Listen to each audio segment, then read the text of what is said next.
کی پہاڑی پر علی یوں چلے جا رہے ہیں اور دیکھیے رسول اللہ وہاں سے اتر رہے ہیں اور واپس مدینے آ رہے ہیں اور فدق کا کاغذ ہاتھ میں لے کے آ رہے ہیں. بی بی کو کاغذ دے دیا, بی بی نے اپنا مختار بھیج دیا. وہاں سیدہ کا مختار کارندہ کام کرنے لگا فدق کی جاگیر پر. وہ ہو گئی تقریر, سرکار نے وفات پائی. عجیب عجیب واقعات ہونے لگے. ایک دن روتا ہوا مختار دروازے پہ آیا اور کہا بی بی مجھے وہاں سے مار کے نکالا گیا ہے فدق سے. میں آپ کی طرف سے وہاں مختار تھا, مجھے مارا گیا ہے اور نکال دیا گیا. بی بی نے سنا کیوں نکالا گیا؟ کہ حکومت نے یہ کہا ہے کہ یہ ہمارا مختار کارندہ یہاں رہے گا, اب سیدہ کا قبضہ اس پر نہیں ہے, یہ ہمارا ہے, یہ حکومت کا حصہ ہے. بی بی نے فضہ کو بلایا کہ ذرا تو جا تو اور بات کر اور جا کے فقہ سے, کیونکہ حافظ قرآن تھی فضہ, حدیثیں بھی اسے یاد تھی, کہ فقہ سے تو نصاب وراثت پر گفتگو کر. فضہ گئی, اس نے وراثت پہ گفتگو کی کہ وراثت کیا ہے, قرآن میں کس کو کتنی وراثت ملتی ہے, جب کوئی مر جاتا ہے تو بیٹے کو کتنا ملتا ہے, بیٹی کو کیا ملتا ہے, سب اس نے شریعت اور فقہ سے گفتگو کی, ایک تقریر کی اور چلی آئی. کا کوئی جواب دیا اس کا؟ نہیں, کوئی جواب نہیں دیا. کہ ابھی تک اس کا کوئی نمائندہ بھی نہیں آیا, گفتگو تو کر آئی. کہاں ابھی تک تو کوئی جواب نہیں ہے. تو بی بی جب تیار ہوتی تھیں باہر جانے کے لیے تو سب سے پہلے بی بی پیروں میں جراب یعنی موزے پہنتی تھی, اور اس کے بعد برقع اور مخنا, ایک نیچے کا برقع, نیچے کی چادر, اور ایک اس کے اوپر دوہرا برقع اوڑھتی تھی بی بی. جو نیچے کا برقع ہوتا تھا وہ پورے جسم کو گھیر لیتا تھا, اور اوپر کی جو چادر ہوتی تھی وہ اتنی طویل ہوتی تھی کہ زمین پہ خط دیتی تھی, یعنی قدم جو موزے میں ہیں وہ بھی چلتے میں نظر نہیں آتے. آپ نے جرابیں اٹھائیں. یہ شہید باقر الصدر نے اپنی کتاب فدق میں لکھا ہے. میں منظر نگاری ان کے قلم کی کر رہا ہوں. آیت اللہ باقر الصدر شہید کی منظر نگاری آپ کے سامنے بیان کر رہا ہوں, جنہیں عراق میں صدام نے شہید کیا.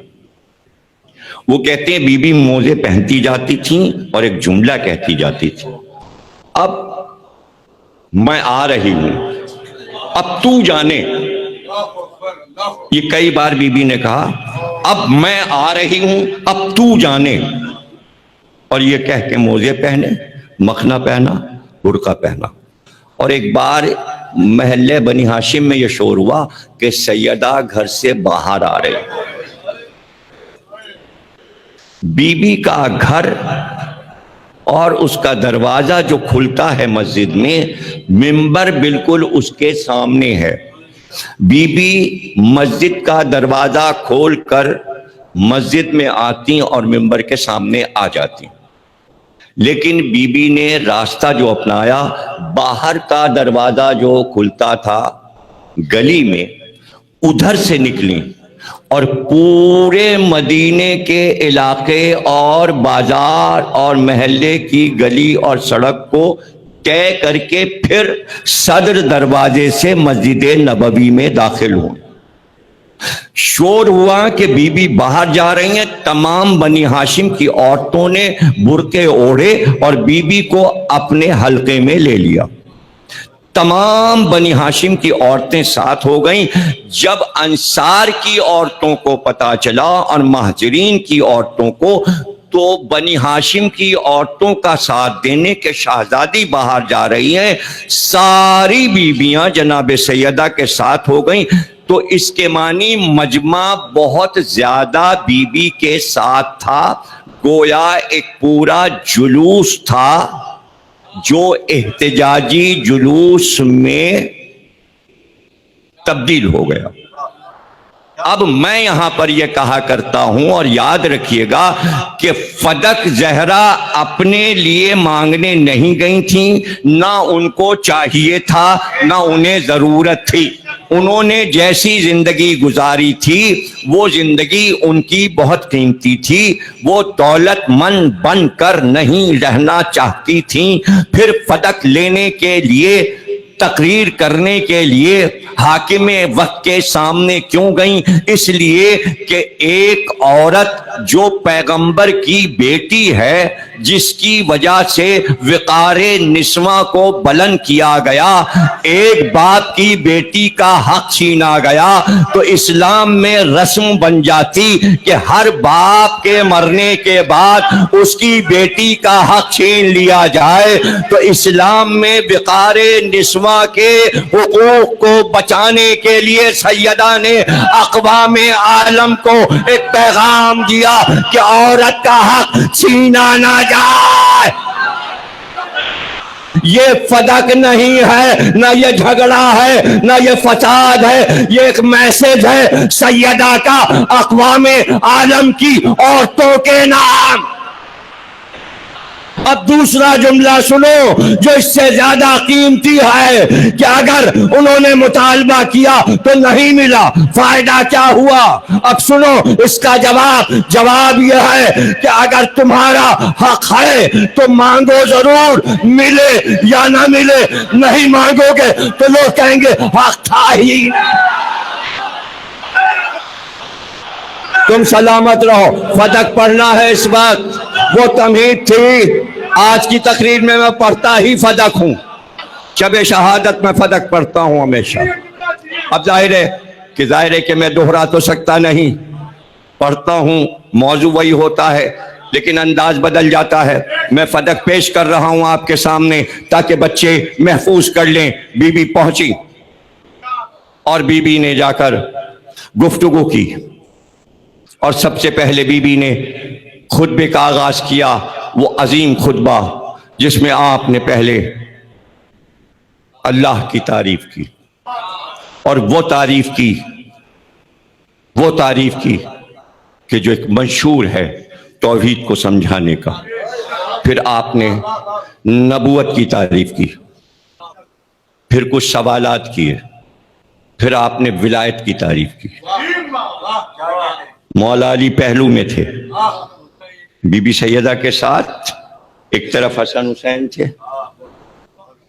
جناب زینب ساتھ تھیں برقع اوڑے ہوئے، ایک طرف مولا علی، ام ایمن، فضہ، اسما، گھر کی سب کنیزیں، بنی ہاشم کی سب شہزادیاں، جناب عقیل کی بیٹیاں، جعفر طیار کی بیٹیاں، عباس بن عبد المطلب کی بیٹیاں، عبد المطلب کی پوتیاں پروتیاں، سب گھیرے کھڑی ہوئی ہیں سیدہ، سب برقعے میں، سیاہ مکھنا، سیاہ چادروں میں، مسجد چھلک رہی ہے، ادھر دربار لگا ہے، ادھر شہزادی۔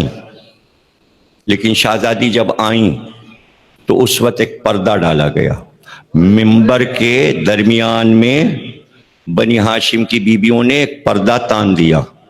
جب بی بی باہر نکلی تھیں تو بنی ہاشم کی عورتوں نے چار طرف سے چادروں کے کونے پکڑ لیے تھے اور اس طرح لے کے چل رہی تھیں کہ چادر چاروں طرف قنات جیسے لگی ہو، اور اس کے اندر بی بی تھیں، یعنی باہر کا مجمع اگر دیکھنا بھی چاہے عورتوں کا تو بی بی اندر نظر نہیں آ رہی تھیں، اس لیے کہ بنی ہاشم کی عورتوں نے چادر کے کونے پکڑے ہوئے تھے۔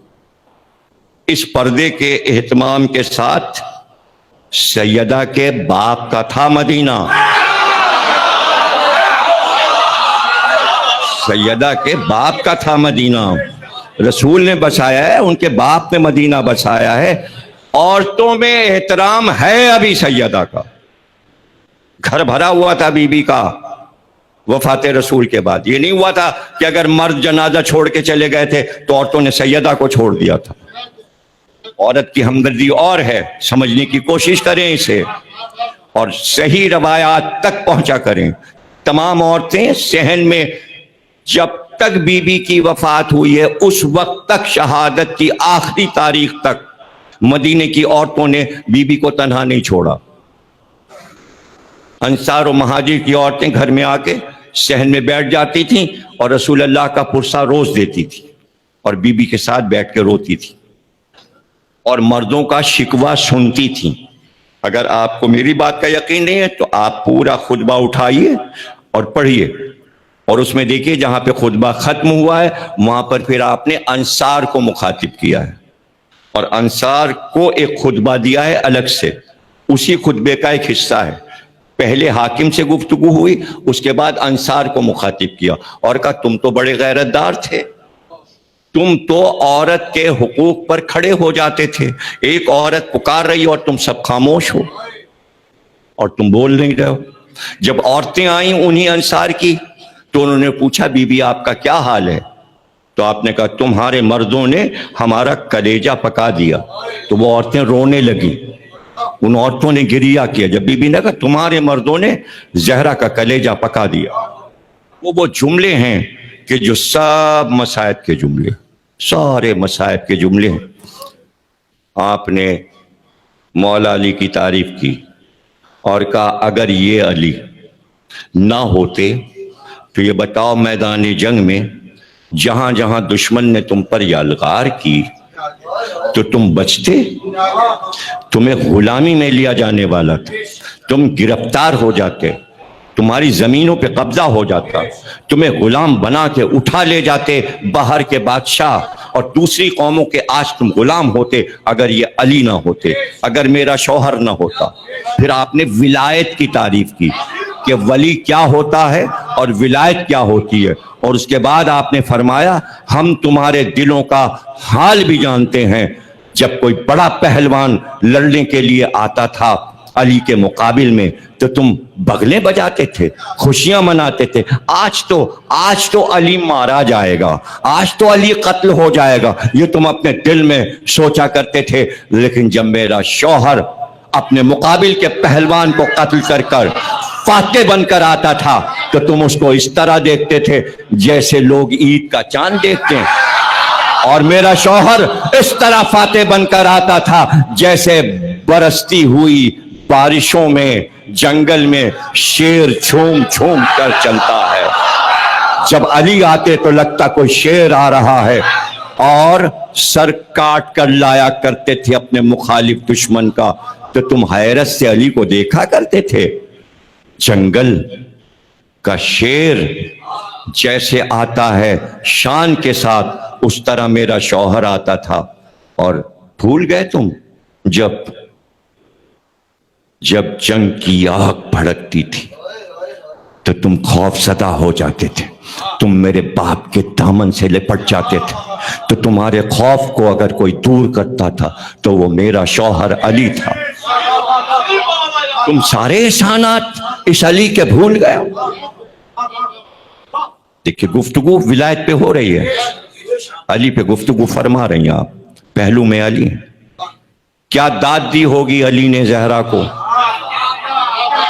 اس خطبے کی شان پر. فضائل معصوم بزبان معصوم سنے تو زیادہ لطف آتا ہے, کچھ اور ہی لطف بڑھ جاتا ہے.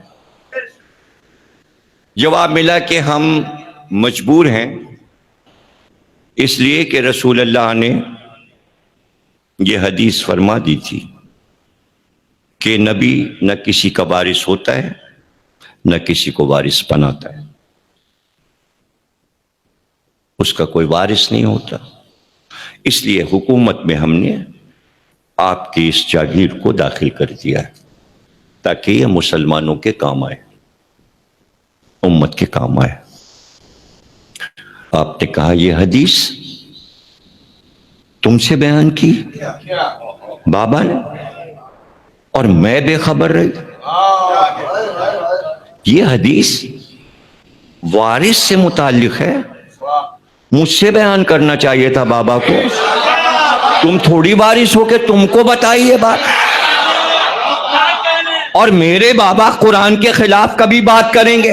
اس لیے کہ قرآن کہہ رہا ہے وَوَرَثَ سلیمان داؤد، جیسا ہی داؤد مرے تو سلیمان ان کے وارث ہوئے۔ داؤد بھی نبی تھے، سلیمان بھی نبی تھے، نبی وارث ہوتا بھی ہے، وارث بناتا بھی ہے۔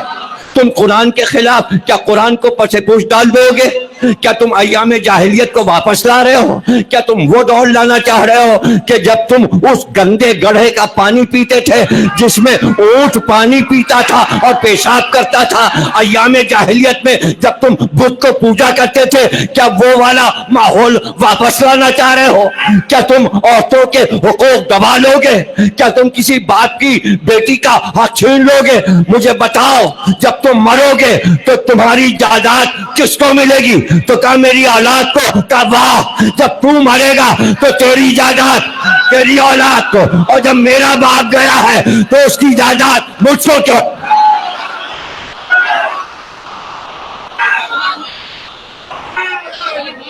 آیتیں پڑھ۔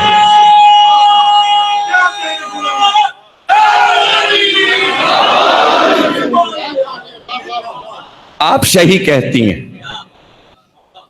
آپ کا کہنا بجا ہے، لیکن جماعت کا فیصلہ یہی ہے۔ اگر ہم ایسا نہیں کریں گے تو آپ کے باپ چھوڑ کے کیا گئے ہیں؟ ہم حکومت کیسے چلائیں گے؟ ہم لوگوں کو تنخواہیں کیسے دیں گے؟ ہمیں لڑائیاں بھی تو لڑنی ہیں، ہم فوج کو تنخواہ کیسے دیں گے؟ اب پتہ چلا کہ اسلامی فوج کو تنخواہ فدق سے ہی دی گئی۔ فدق کا مسئلہ ختم نہیں ہو گیا۔ ساتویں امام آ گئے، امام موسیٰ کاظم علیہ السلام، اور ہارون کا دور آ گیا۔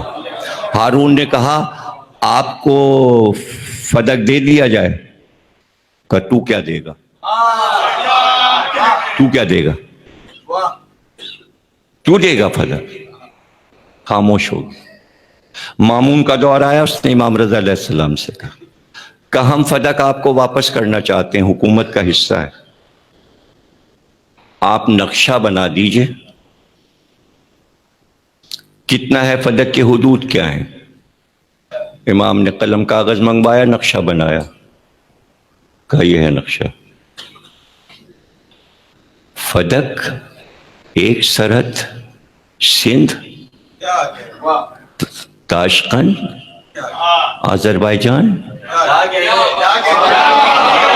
ایران، عراق، مصر، شام کا یہ سرحدیں ہیں فدق کی۔ یہ تو آپ نے میری مملکت کا نقشہ بنایا ہے۔ کہا تو کیا تو سمجھ رہا فدق اتنا سر؟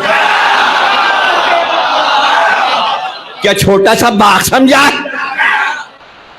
کہ تو حکومت سے فدق کا کیا تعلق؟